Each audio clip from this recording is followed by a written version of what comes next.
अपने पसंदीदा शो के फुल एपिसोड देखने के लिए अभी डाउनलोड करें दंगल प्ले ऐप।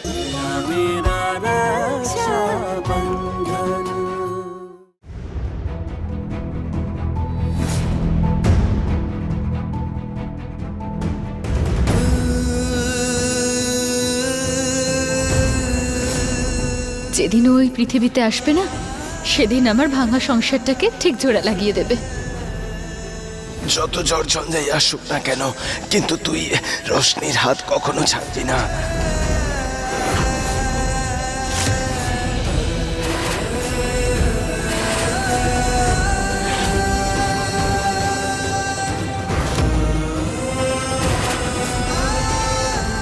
যে কষ্ট, যে যন্ত্রণা আজ রোশনি পাচ্ছে, তার কারণ শুধু আমি। কথা দিয়েছিলাম না বাবাকে যে রোশনিকে সবসময় খুশি রাখবো, সে কথা আমি রাখতে পারিনি।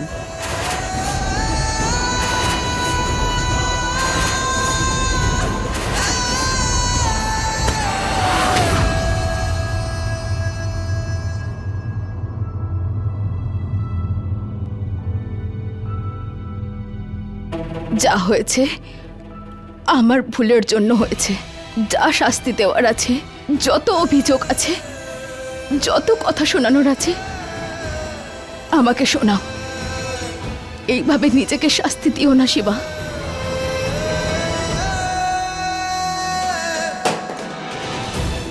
কি জানো তো কনক, মান, অভিমান, ঝগড়া, শাস্তি, এই সমস্ত নিজের মানুষের সাথে করতে হয়, তার সাথে হয় না যার সাথে আমাদের কোনো সম্পর্ক নেই।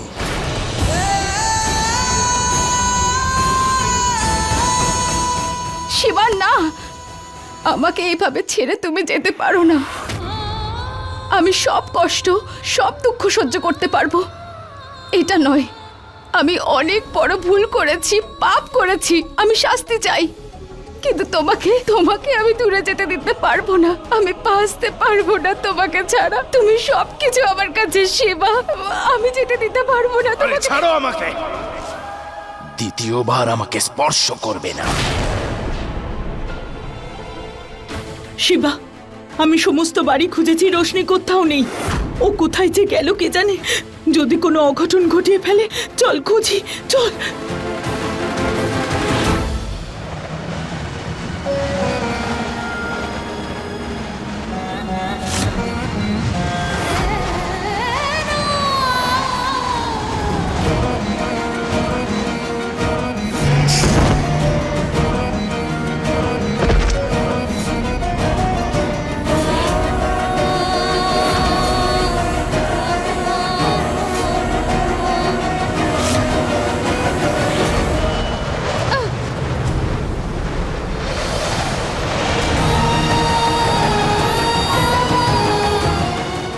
দাদা,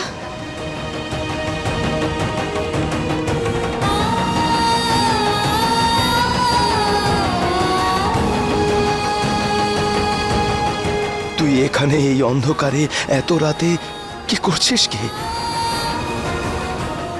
চল বাড়িতে না চল। দাদা, আমি ওই বাড়িতে আর কোনোদিনও যাব না। ওই বাড়িটা আর বাড়ি মনে হয় না।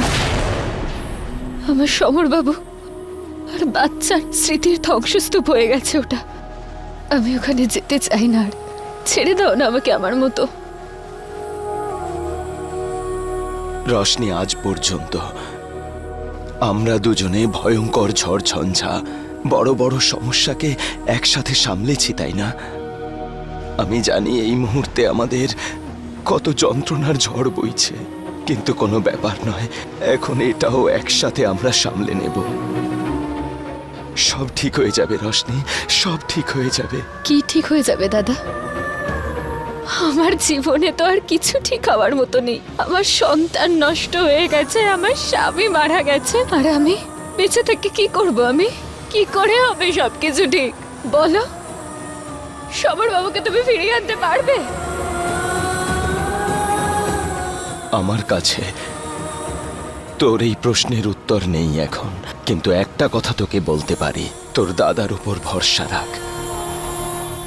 কথা দিচ্ছি আমি তোকে রশনি, তোর কাছে আসা সমস্ত সমস্যাকে আগে তোর দাদার সাথে লড়াই করতে হবে। আমাদের জীবনেও খুশি ফিরে আসবে রশনি, কিন্তু তুই আমাকে একটা কথা দে, তুই দ্বিতীয়বার আর এই পদক্ষেপ নিবি না। কথা দে আমাকে তুই, যে তুই দ্বিতীয়বার আর এসব ভাববি না।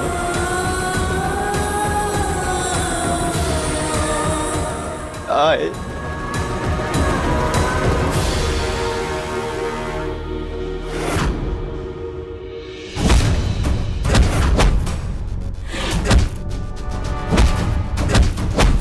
ততক্ষণ মারতে থাকো যতক্ষণ না লাঠি ভেঙে যায়।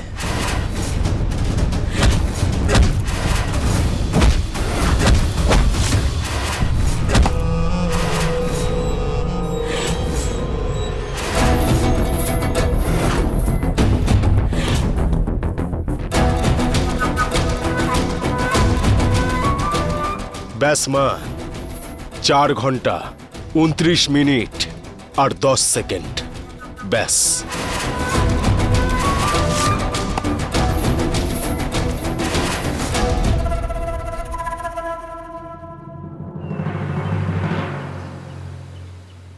নে রশনি, খেয়ে নে। আরে খা না, দাদার কথা শুনবি না?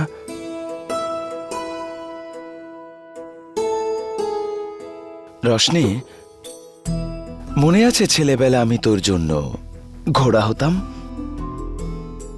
আর তুই আমার পিঠের উপর নিশ্চিন্তে বসে গ্লাসের দুধ খেয়ে নিতিস? তো চল, আজকে আমি তোর ঘোড়া আর তুই আমার ঝাঁসির রানী লক্ষ্মীবাই। আয়, বস।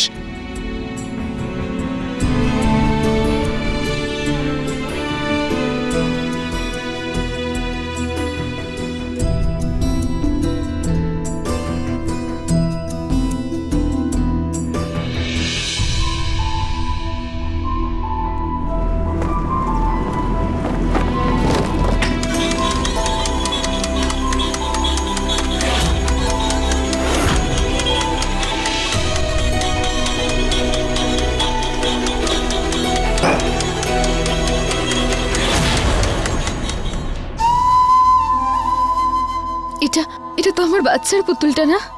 তুমি নিয়ে এসেছিলে না আমার ছোট রোশনির জন্য?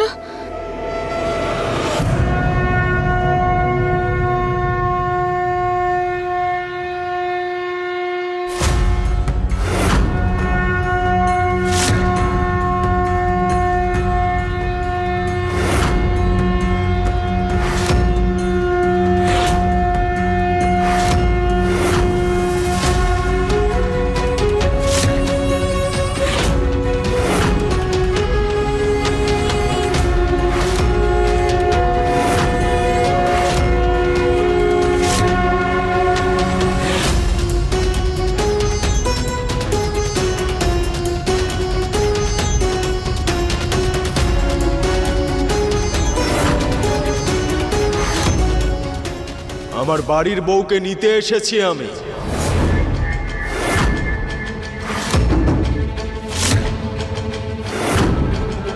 খবরদার, আমি যদি তোর মুখে আমার বোনের নাম শুনতে পাই তো।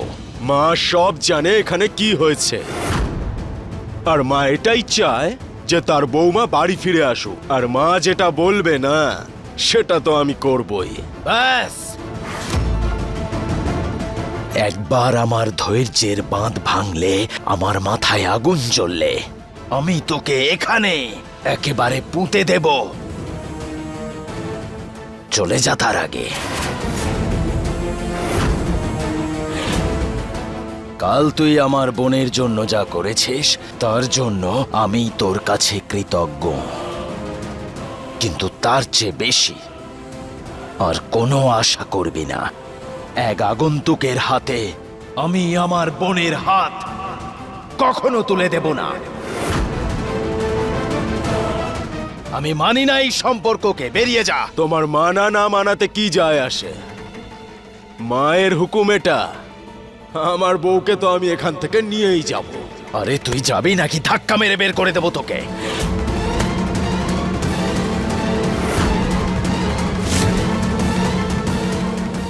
শেষবারের মতো বলছি তোকে, যেভাবে তুই এসেছিস ঠিক সেভাবেই এখান থেকে তুই বেরিয়ে যা, নইলে তার ফলাফল তুই দুঃস্বপ্নেও ভাবতে পারবি না। আর আমার বোনকে ভুলে যা, যা। ঘরের মেয়েকে ঘরের মেয়ে না বললে আর কি বলবো শিবা?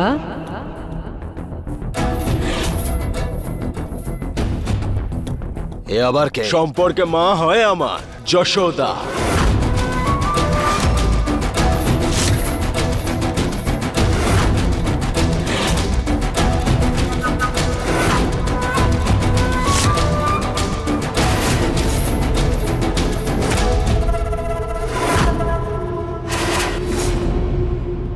নিজেকে আড়ালে রেখেছে কেন?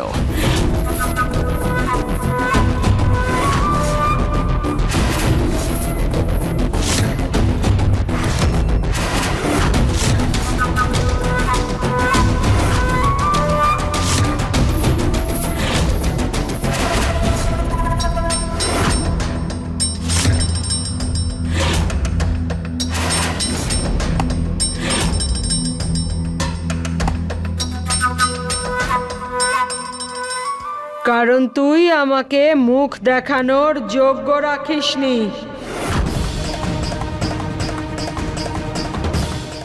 চিনতে পারছিস? টাকার নেশায় বুঁদ প্রতাপ রায়কে আজকে সকলের চোখের সামনে এখানে শাস্তি দেওয়া হবে। প্রতাপ রায়ের মতো লোক বহু বছর ধরে জুলুম করে আসছে। ওর জমিতে আমরা রক্ত জল করে খাটি, আর ও আমাদের রক্ত নিয়ে ওর জমিতে স্নান করে।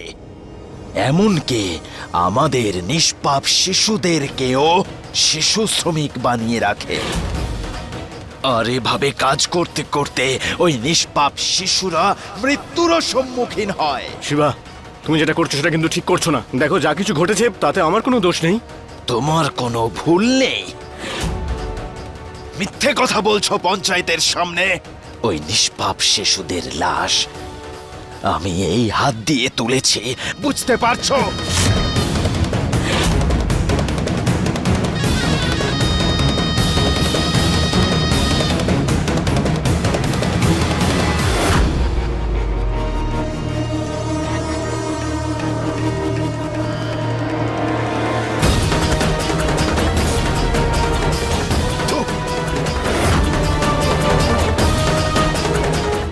কি গো শুনছো? দরজা খোলো। মা, বাবা, দরজা খোলো। কি গো? বাবা,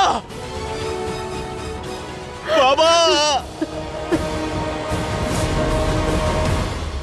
তোর জন্য আমার স্বামী আত্মহত্যা করেছিলেন। তুই আমার স্বামীর হত্যাকারী।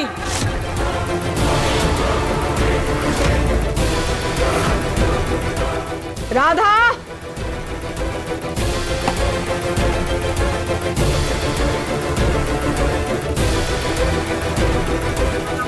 অভিনন্দন। এখন আমরা আত্মীয়। বহুদিন ধরে আমি এই মুহূর্তটার অপেক্ষা করেছি। এইবার আমার প্রতিশোধ শুরু হবে।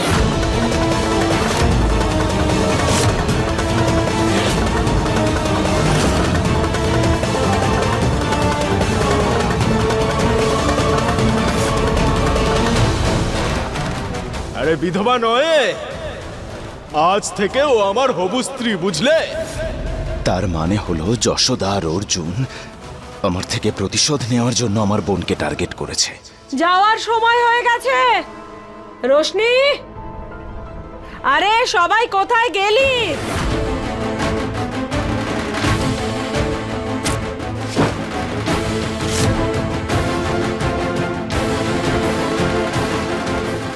রোশনি কোথাও যাবে না, বুঝতে পারছো তোমরা?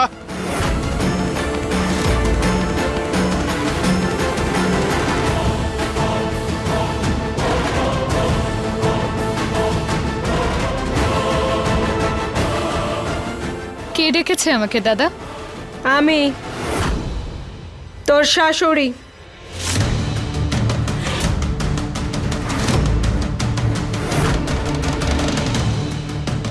তুই ভেতরে যা রশনি। যাকে আমি অতিথি বলে ভেবেছিলাম সে আসলে আমার শত্রু। যা ভেতরে। খবরদার রোশনি, এক পাও নড়বি না এখান থেকে, না হলে তোর দাদার এমন অবস্থা করব যা তুই 7 জন্মেও কখনো ভাবতে পারবি না।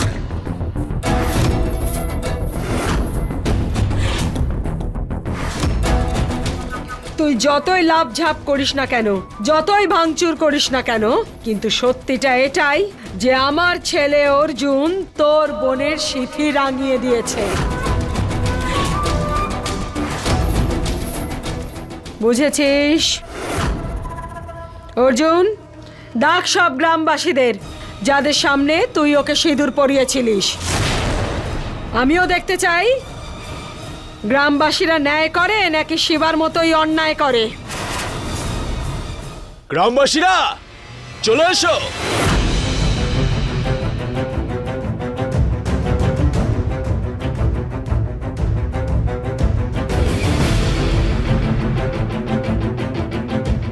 তোমাদের সবার চোখের সামনে আমার ছেলে অর্জুন রোশনিকে সিঁদুর পরিয়ে ওকে বিয়ে করেছিল কিনা, করেছে কিনা? যদি তুই আর তোর বোন এই সম্পর্ক স্বীকার না করিস তাহলে তখন কেন আটকাসনি? তখন তোর আমার ছেলেকে দরকার ছিল না। কোনো কিছু যদি নিজেদের স্বার্থে হয় তখন সবাই চুপ থাকে, কেউ কোনো কথা বলে না। আর এখন তুই আর তোর বোন বিয়ের মতো একটা পবিত্র সম্পর্ককে অস্বীকার করছিস। আমার ছেলে তোর বোনকে সিঁদুর পরিয়ে বিয়ে করেছে, কোনো খেলা নয় এটা। কি গ্রামবাসীরা, আমি ঠিক বলছি কি না?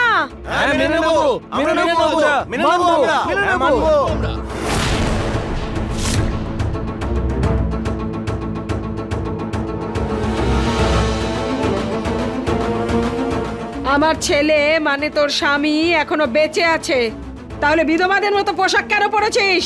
আপনার ছেলের আমাকে এই বিয়ে করার সিদ্ধান্তে আমার কোনো মত ছিল না, তাই এটাই ভালো হবে আপনি আমাকে বারবার বৌমা সম্বোধন করবেন না, কারণ না আমি আপনার বৌমা আর না এই লোকটা স্ত্রী। আমি এই সম্পর্ক মানি না।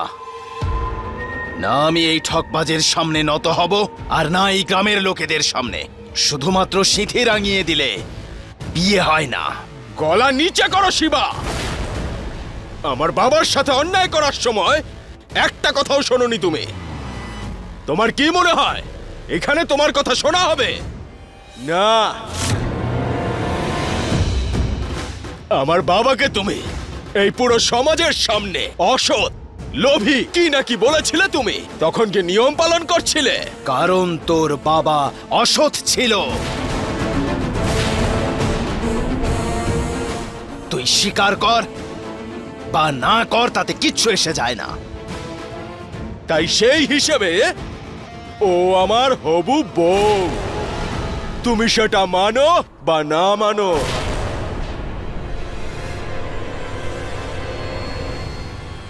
এখন তোর কাছে দুটো রাস্তাই আছে শিবা। যদি তুই আর তোর পরিবার এই বিয়েকে অস্বীকার করিস তাহলে তোর জন্য সেই রাস্তাই বাছা হবে যা তুই বেছেছিলিস।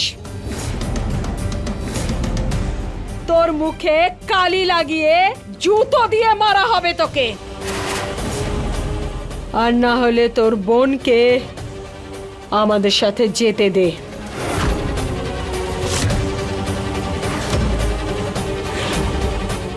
বল, মানছিস কিনা?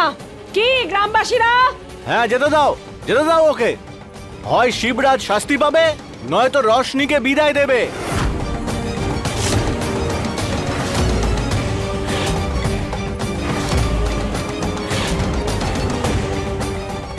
যশোদা দেবী, এই প্রতিশোধের আগুনে আমি আমার বোনকে পুড়তে দেব না। তাহলে আর কিসের অপেক্ষা তোমাদের? কালি নাও আর মাখাও আমার মুখে। এসো। কিন্তু রশনি তোমাদের সাথে কোথাও যাবে না। কে আছিস?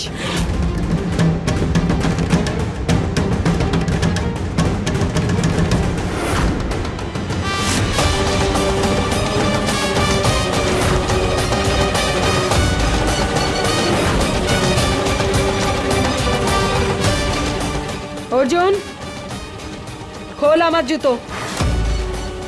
আর যখন আমি ওর মুখে কালি মাখাবো তখন সমস্ত গ্রামবাসীদের সামনে তুই ওকে জুতো মারবি।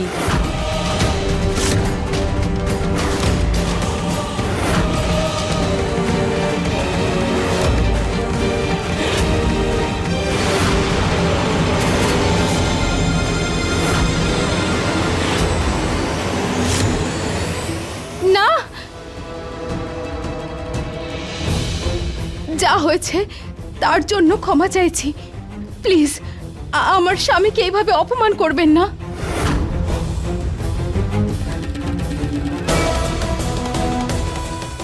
খবরদার, আমার দাদার গায়ে যদি কেউ হাত দাও তো আমি আপনার সাথে যেতে রাজি আছি।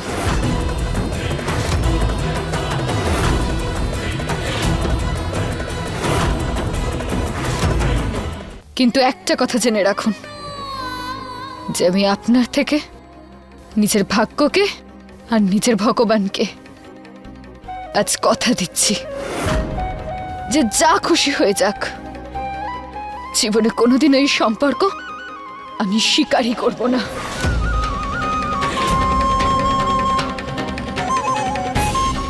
না রশনি, আমার জন্য তোর এই এত বড় আত্মত্যাগের কোনো দরকার নেই। এ কথা তুই ভাবিস না। আমি বেঁচে থাকতে তোমার সাথে এই সমস্ত কিছু হবে এটা আমি সহ্য করতে পারবো না।